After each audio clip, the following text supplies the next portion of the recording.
En los últimos días han tomado posesión 3 nuevos gobernadores de los estados.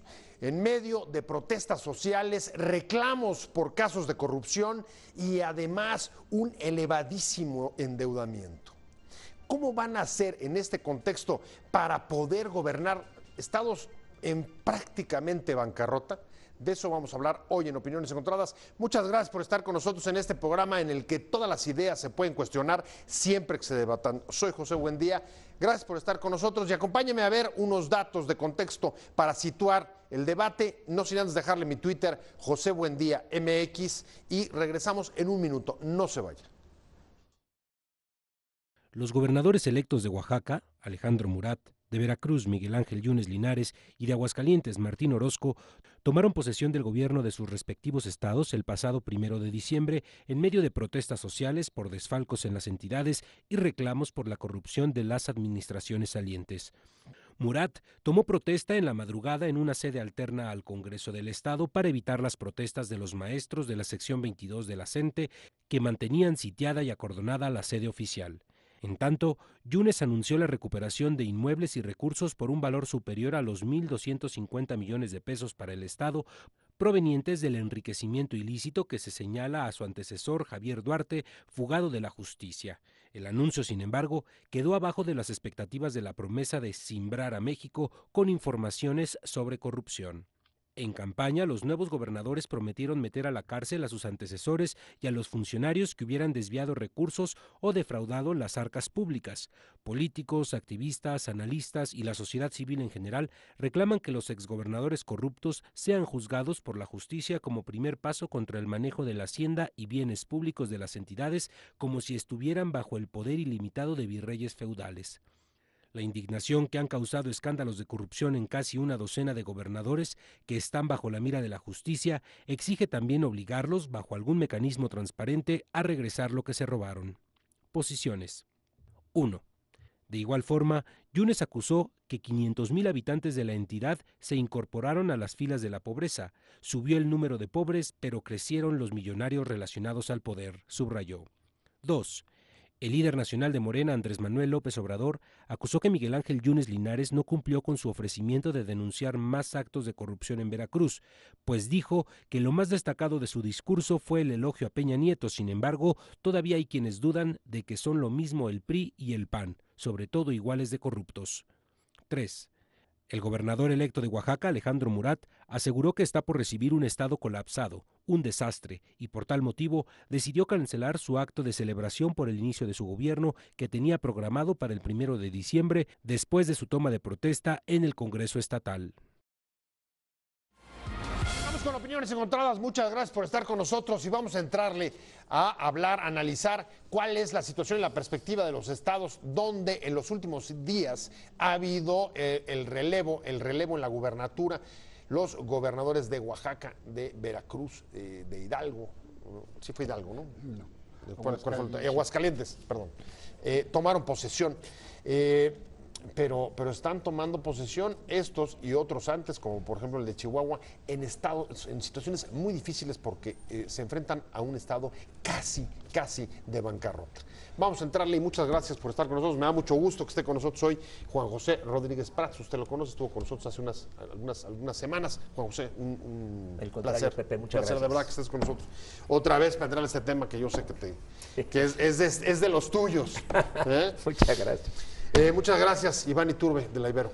Muchas gracias. Muchas gracias, catedrático de la Universidad Iberoamericana. Y Valeriano Ramírez, catedrático de la UNAM.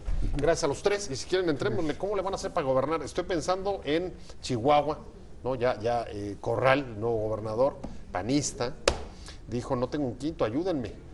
Necesito que entren. Murat dice, estoy recibiendo un estado de desastre. Y Veracruz, pues incluso hasta con el gobernador fugado. Mira, yo creo que una sugerencia a los señores gobernadores, que se arriesguen a una reforma para incrementar sus ingresos propios. Reforma fiscal. Una reforma fiscal. ¿Predial? Predial. Muchos entraron, por ejemplo, con lo de la tenencia. ¿Cuál es el argumento en contra del impuesto a la tenencia? Que se creó como algo provisional y se volvió definitivo. Pero el impuesto a la tenencia está agravando a quien está manifestando un ingreso en relación a la posesión de un vehículo. Punto 1. Es un impuesto fácil de cobrar, fácil de controlar, pero en campañas pues es superelectorero. Es superelectorero. Claro. Quitar un impuesto es lo más sencillo.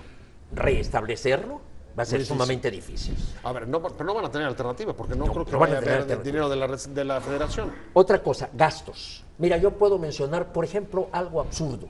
Las oficinas de los gobiernos de los estados en la Ciudad de México.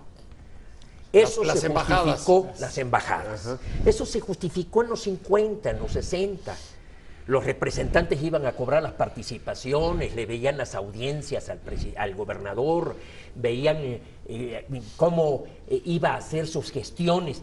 Después terminaron en unas delegaciones de relaciones públicas para atender a los provincianos en la Ciudad de México. En eso se han convertido.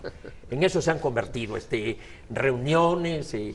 Otro aspecto, la falta de austeridad en los gobernadores. Todos los gobernadores tienen aviones, son ejecutivos, con los vuelos. Yo salgo a dar pláticas de los panistas y en el lugar más recóndito, de Tijuana a Mérida, a Cancún, a Chetumal, se puede ir y regresar al mismo día. Son tantos los vuelos. Sí, o sea, estamos bien conectados. La interconectividad en este país no está nada mal. ¿Qué es eso de que tengan los aviones ahí con un gasto enorme? Bueno, hay estados, Querétaro. ¿Qué caso tiene que Querétaro? Bueno, y ya sabes que algunos incluso los usaban ni siquiera ya para venir a ver sus delegaciones en el DF, sino aviones que utilizaban para ir a ver partidos de fútbol de Europa. Bueno, y otro factor es que se malacostumbra uno en el avión solo, la azafata, pues eso es muy cómodo. Entonces, si no hay avión, alquilan. Ahí están los gastos de Roberto Borges en dólares, lo que se gastó en alquiler de aviones. De él estaba hablando. Déjame ir con Iván. ¿Es suficiente con eso? Si estás de acuerdo con las medidas que propone Juan José, ¿es suficiente con eso o qué más hay que hacer? Creo que ya es suficiente. Porque la bancarrota es brutal, ¿eh? Mi duda es si esa medida es aplicable en estados como Oaxaca, donde la ingobernabilidad, ahí sí no le veo. Yo creo que sí hay que hacer hay que diferenciar el estado o cada uno de los estados, porque sí enfrentan problemáticas muy diferentes, todas sumamente graves, sin duda, pero por ejemplo esto de los impuestos en el estado de Oaxaca lo vería como echarle más gasolina al fuego. Desgraciadamente las reformas cuando hay crisis no se pueden hacer y claro, cuando no hay crisis no son necesarias. No, justo. Es el problema, ¿no? Perdón. No, entonces tenemos que hacer un Sí, diagnóstico bastante diferenciado de cada uno de los estados. En el caso de Veracruz, creo que es una gubernatura de apenas 2 años. En 2 años se puede hacer muy poco, pero el reto que se puso el gobernador pues es bastante claro. Castigar o castigar a quienes cometieron corrupción. Y tratar de financiar o sanear las finanzas públicas, 2 misiones muy complicadas, para poder dar los siguientes pasos. Solamente es para después atender los problemas de salud pública. Estás hablando de Yunes y voy contigo, porque, a ver, nos había prometido siembrar a México con las revelaciones que haría el día de su toma de posesión, así como ya ofreció ahora meter justicia a todos los que hayan delinquido, y la verdad es que no sembró a nadie. No hubo una noticia tan devastadora como para que nos dejara perplejos después de lo que habíamos sabido. Y ahí otra vez la pregunta es, ¿y qué va a poder hacer en efecto en estos 2 años que apenas durará la gubernatura? Yo creo Valeriano. que tenemos que empezar de fondo. Ya se acabaron el modelo de acumulación que tenemos hoy, para el desarrollo del país, es un modelo de correspondencia y corresponsabilidad. Es decir, ahora los estados tienen que volver a entender que sí son entidades federativas que tienen que generar sus recursos, sus estructuras y sus formas de gobierno interno. Y creo que esta es una oportunidad importante. Y también hay una cuestión de correspondencia y de corresponsabilidades. Esta corresponsabilidad no solamente es del gobierno, porque ahora también son los capitales internos, la ciudadanía a través de la participación, los que tienen que acumular este expertise o estas responsabilidades para poder desarrollar. Creo que es por ahí el camino. Eso nos lleva al otro asunto.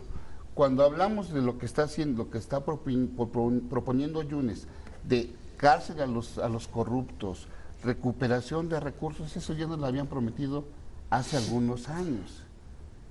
Y creo que algún presidente también, creo que incluso panista. Entonces creo que por ahí no es el asunto. El asunto es entender cuál es lo que está desquebrajando las economías locales y por qué se está dependiendo muchas veces del erario público a través de las participaciones gubernamentales, y no se ha generado una producción interna y no se ha generado una riqueza interna. Y creo que es por ahí el asunto. Ahora, muchas de las cosas que se han dicho y que es natural y es evidente que hubo un saqueo, pero un saqueo disfrazado de compromisos con empresas que hacían obras o que presentaban obras no realizadas, pero sí cobradas. Y eso afecta a la transparencia, sí, pero tampoco hubo un seguimiento de esas obras por parte del gobierno federal, pero tampoco de la ciudadanía ni de los gobiernos locales. Mira, A ver, hay varias cosas sobre la mesa, pero a ver por cuál agarras. Tenemos un federalismo disfuncional. Ajá. El único contrapeso que tenían los gobernadores era la renuncia que venía del centro. Eran gobernadores renunciados. Ni siquiera era el presidente, era el secretario de Gobernación. Hubo 49 gobernadores renunciados de 1929 al 2000. El mayor error del PAN al llegar al poder, después de frustrar, y ahí sí es culpa del PRD o de Cuauhtémoc Cárdenas, porque se había hecho un acuerdo con Alejandro Encinas, Rosario Robles y Salinas, ¿cómo se llama? Amalia García. Amalia García, para que ocuparan la Secretaría de la Contraloría, la Semarnat y Sedesol. Si ese acuerdo se hubiera efectuado, se hubiera podido hacer frente hacia el PRI. Pero no se efectuó. Y aquí viene una fecha histórica. Estás hablando para el público del gabinete, el gabinete de Fox. De 2000. Exacto. Y aquí hubo un acto que ha pasado casi desapercibido, porque Fox invitó a los gobernadores para comer en su rancho. Llegaron los gobernadores, los priistas llegaron con una enorme humildad. Y lo primero que les dijo Vicente Fox: se acabaron las renuncias desde el centro. O sea, se acabó el único contrapeso, porque en los estados no hay división de poderes. Los congresos locales no son el vigilante, ni los tribunales, ni la Comisión de Derechos Humanos. Son señores feudales. Y se acabó ese contrapeso.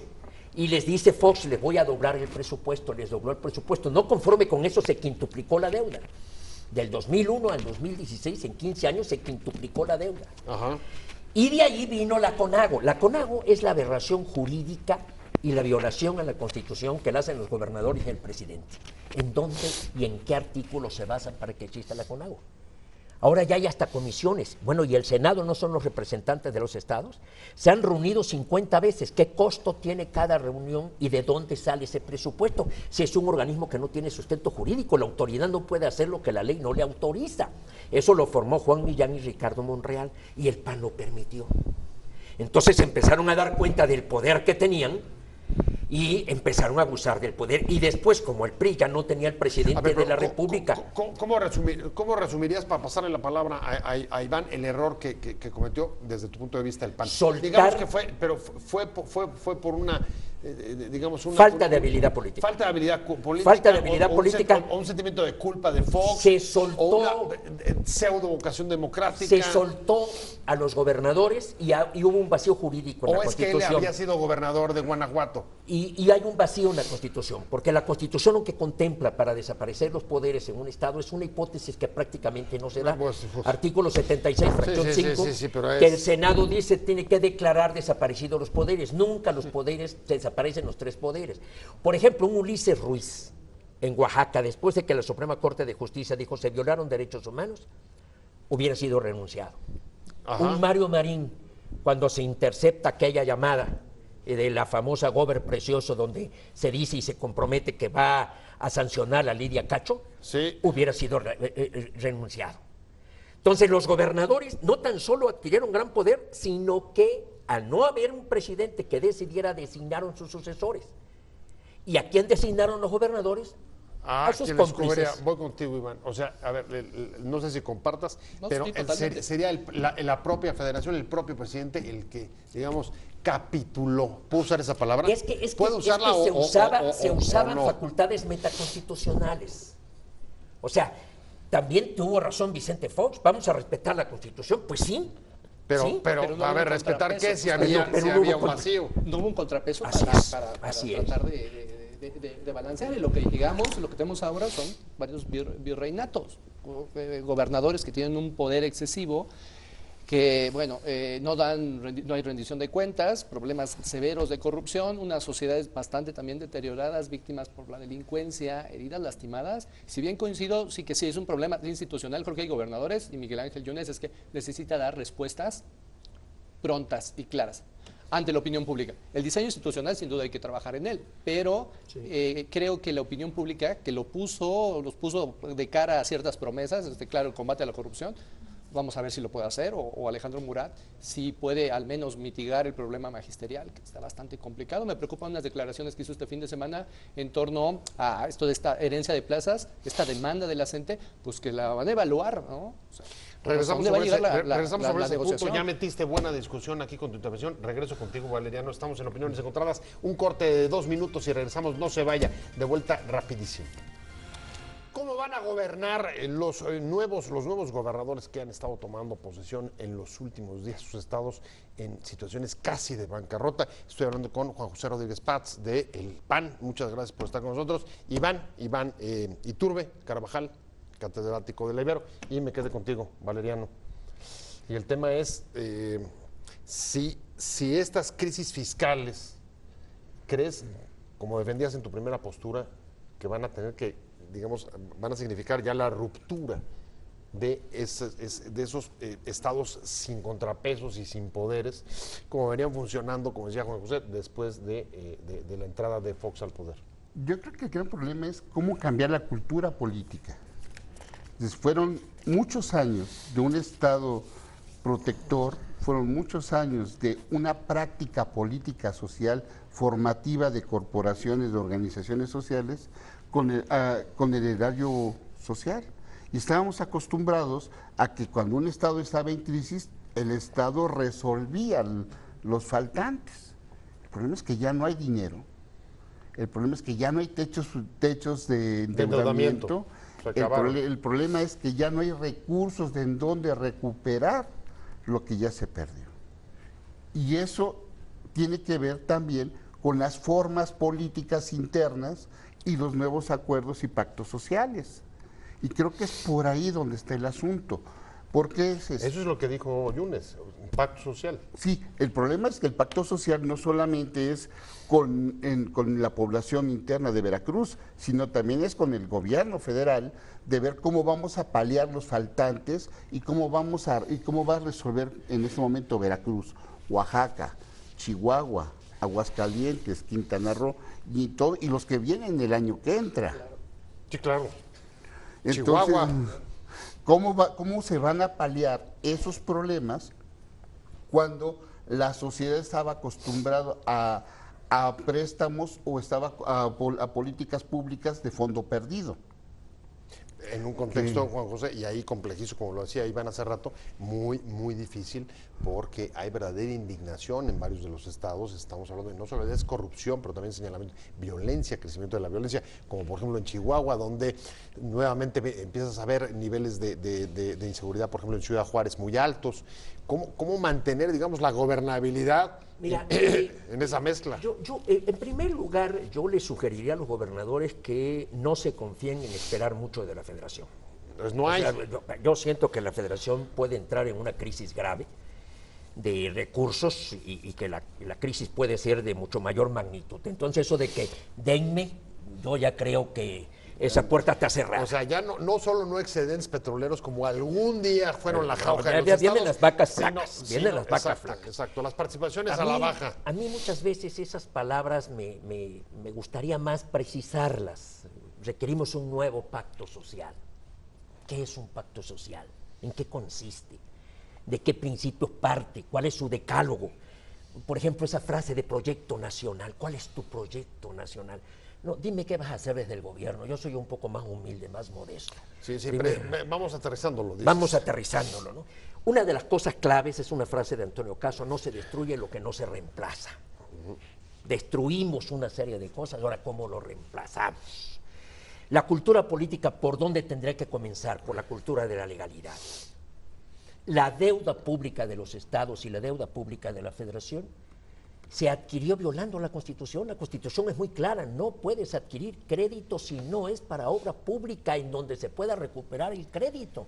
Se adquirió crédito para gasto corriente. Bueno, Entonces, y por no hablar, y voy contigo, de las deudas encubiertas. mira, pasivos laborales, Así es. Sí, sí. laudos de trabajadores. El Estado como litigante ha sido pésimo. Perdón nada más porque creo que te arrebaté la palabra. Está bien. Pero como viene alternancia y como el partido que sale les da base a sus trabajadores, entonces el que entra requiere de plazas y vienen los juicios laborales. Esa es una deuda oculta de los municipios, Claro. brutal. La deuda pública de los municipios se estima que son 38,000 millones de pesos, de los 500 y pico que deben estados y municipios, la deuda subnacional. Pero si se suma eso, yo conozco varios municipios en Tabasco, en Chiapas, deuda con la Comisión Federal de Electricidad, Sí, que no claro, pagaron. claro. Hay una deuda oculta gravísima. Pensiones, los fondos que debieran haber estado ahí, ahí está el problema de Chiapas. Bueno, lo vimos en Chiapas, y lo estás viendo, por ejemplo, hospitales, ¿no? Está viendo en Veracruz para pagar los gastos hospitalarios. No sé si quieras rebatir, Valeriano, o voy contigo. Yo creo que ¿Quieres rebatir? Cuando digo, bueno, hay un nuevo pacto social, evidentemente se requiere matizarlo. Ese pacto social viene formándose desde hace rato, quizá un poco desde el 94, y a lo mejor la segunda declaración de la Selva Lacandona dijo: maestros, el asunto es que tenemos que reconstruir esta sociedad. Y viene caminando, ese pacto social viene caminando, y no viene caminando solamente con el STLN, sino con un montón de organizaciones sociales, de movimientos que están... El pacto social es la Constitución. No necesariamente. La Constitución es el conjunto de leyes y normas que el país establece, que no es un pacto social. Así lo han visto los juristas, pero creo que no es, creo que el asunto no es por ahí. Yo creo que habría que retomar hasta de nueva cuenta los conceptos, ¿no? Volverlos a crear para no caer en esa vieja retórica que yo también toda la vida la he escuchado. Creo que hay que repensarlo sin duda. Y pues a mí me preocupa que es lo que estamos viendo solamente es lo que está las basuritas arriba del tapete. Todavía nos falta por encontrar muchos problemas. Los leños. Seguramente los maderos. que están guardados y que pueden ser un detonante, en el caso en varios de estos estados, un detonante social bastante preocupante. Porque, bueno, estados como Veracruz, simplemente su sistema de salud a punto de colapsar y esos son problemas que la gente, ante la incertidumbre, la inseguridad y estos problemas que le llegan a su vida diaria, seguramente pues, va a crear más malestar.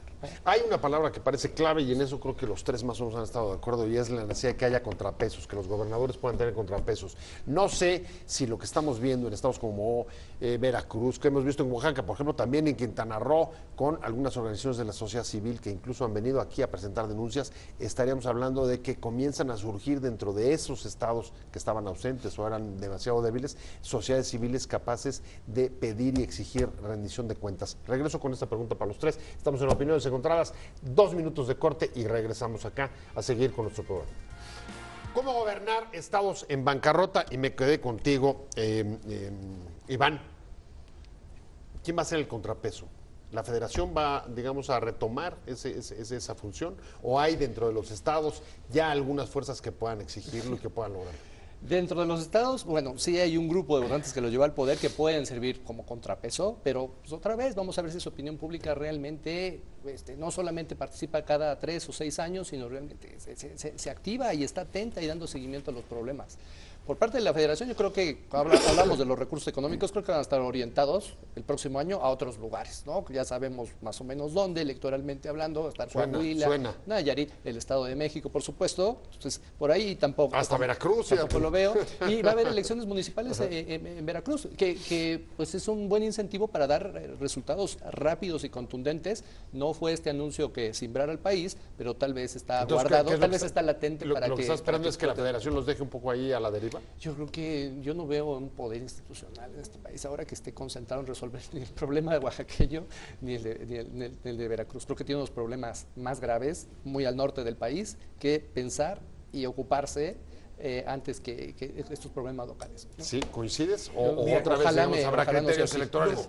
Las elecciones funcionarán, por ejemplo, donde hay gobernadores priistas.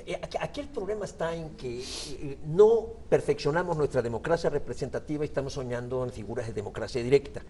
Los congresos locales. El gran fracaso de nuestra transición hacia la democracia ha sido el poder legislativo. La función más importante del poder legislativo no es legislar, es controlar el ejercicio del poder. Las leyes salen de la mentalidad de los juristas. Entramos a los congresos con el afán de modificar la Constitución. No, es reclamo, es denuncia. Y si además me lo permites, que el legislador máximo siguen siendo los ejecutivos. Claro. Pero es correcto, es correcto. Y han sido cooptados en materia fiscal. Las iniciativas tienen que venir. En Inglaterra vienen del gabinete el 97%. Las iniciativas no son ocurrencias. Si los congresos en México fueran verdaderos contrapesos, la corrupción espantosa que hubo en los congresos locales, la forma en que los gobernadores cooptaron a diputados locales. Yo vi una declaración que dije, esto va a ser un escándalo. Un diputado local de Morelos, Manuel Nava, de Morena, llegó a declarar que Graco le había dado 3 millones de pesos por aprobar un crédito de 700 millones de pesos. Por eso está en la cárcel Dirceu en Brasil. Entonces, totalmente. Los congresos locales son los vigilantes. ¿Quién vigila al vigilante? Pero entonces, ¿confías en que eso? No. Entonces, ¿de dónde puede venir el La sociedad y la opinión pública tienen que presionar a los diputados. Por eso los diputados entran, por ejemplo en Tabasco 5 diputados renunciaron al PAN, al PRI, al Partido Ecologista y se sumaron al PRD que está en el poder. Ya tiene mayoría el PRD. ¿Cómo lo lograron? Por favor. Puro bombazo. Valeriano, puro bombazo. Ahí sí, perdón, pero lo que suena es eso. Eso me acuerda Álvaro Obregón. Yo creo que el gran problema de los contrapesos no están solamente los poderes locales, sino también los federales y todo lo que se está haciendo en cuanto a leyes de transparencia, el problema del fiscal que no ha sido nombrado y que aquí no creo que se vaya a nombrar. Existe una serie de condiciones que se están apuntando a contrapesos. Ahora, ese contrapeso es necesario en un estado en crisis o en un estado colapsado, como dice Alejandro Murat, o un estado en bancarrota como el de Yunes, o en un estado en franca violencia como el de Tamaulipas. Es decir, habrá que ver en dónde es necesario el contrapeso o en dónde es el acompañamiento. Pero, por ejemplo, tú citabas a Murat y voy con el comentario final. Toma posesión en la madrugada y en sede alterna. Por ahí dicen que origen es destino. ¿Tú crees que ese es un poco lo que podemos esperar de los gobiernos locales en esta bancarrota? Ojalá que sea una profecía no cumplida ni autocumplida. Ojalá que no sea así, pero bueno, sí son señales de que hay un problema muy, muy serio y yo no veo hasta estos días, estos pocos días que tenemos para evaluarlos, por lo menos a través de las declaraciones no se ven acciones contundentes o posturas de negociación con respecto a la SEP, por ejemplo. Creo que tal vez van a ser doblados en caso de Oaxaca, si quieres gobernabilidad. Gobernadores acorralados. ¿Eso es lo que esperas? Mira, yo creo que México está en una profunda crisis. A mí me encantaba aquella canción de La cosecha de mujeres nunca se acaba. Ajá. Yo quisiera creer que la cosecha de líderes nunca se acaba. Y yo creo que la historia nos ha demostrado que siempre en las crisis salen líderes. Pero ha habido unas heladas muy fuertes últimamente. Sí, está terrible. No heladas, sequía. Y sequía, pero como se decía en el viejo PRI, el surco es largo, la tierra está seca y con estos bueyes tenemos que arar. Entonces hay que ver la política con la mayor seriedad. Lo que no significa que haya líderes ahí. No, hay que ver la política y dejar las apariencias. Por ejemplo, yo veo en el caso de Miguel Ángel Yunes mucho cuidado por las apariencias y poco contenido, poca esencia. Tiene razón, pues eso es lo que le dijo Andrés Manuel, Ah, bueno, no me gusta coincidir con mi paisano. Es que, a ver, los tres iban a agarrar, ¿no? Esa fue su promesa. No, y en Nuevo Desde la León y no campaña. se cumplió y seguimos esperando, por ejemplo. Entonces, El discurso, crear expectativas es sencillo, pero como dijo José Vasconcelos, tremenda responsabilidad despertar en vano a la esperanza. Yo ¿Cómo ves la esperanza yo creo o el que despertar? el gran problema Valeriano. es justamente faltan líderes. Yo creo que no, lo que faltan son hombres de Estado. Bueno, Necesitamos, llámale como quieras. porque líderes hay muchos y en todas partes. No, bueno, líder. Buenos líderes hay.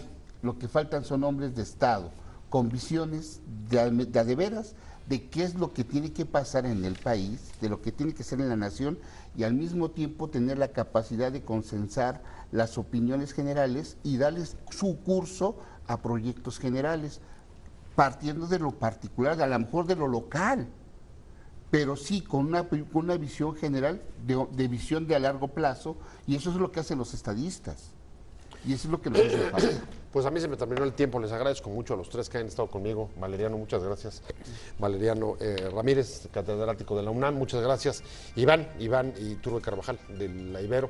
Juan José Rodríguez Prats, un placer haberles tenido a los tres. De verdad, nos vemos pronto. Ahí seguimos sobre este tema que vamos a tener que darle seguimiento, porque hay focos rojos prendidos sobre la gobernabilidad de este país. Muchas gracias a usted por haber estado con nosotros en Opiniones Encontradas. Nos vemos aquí mañana a 6 de la tarde desde la esquina, desde Ciudad Imagen, y que le vaya muy bien. Hasta luego, hasta mañana. Adiós.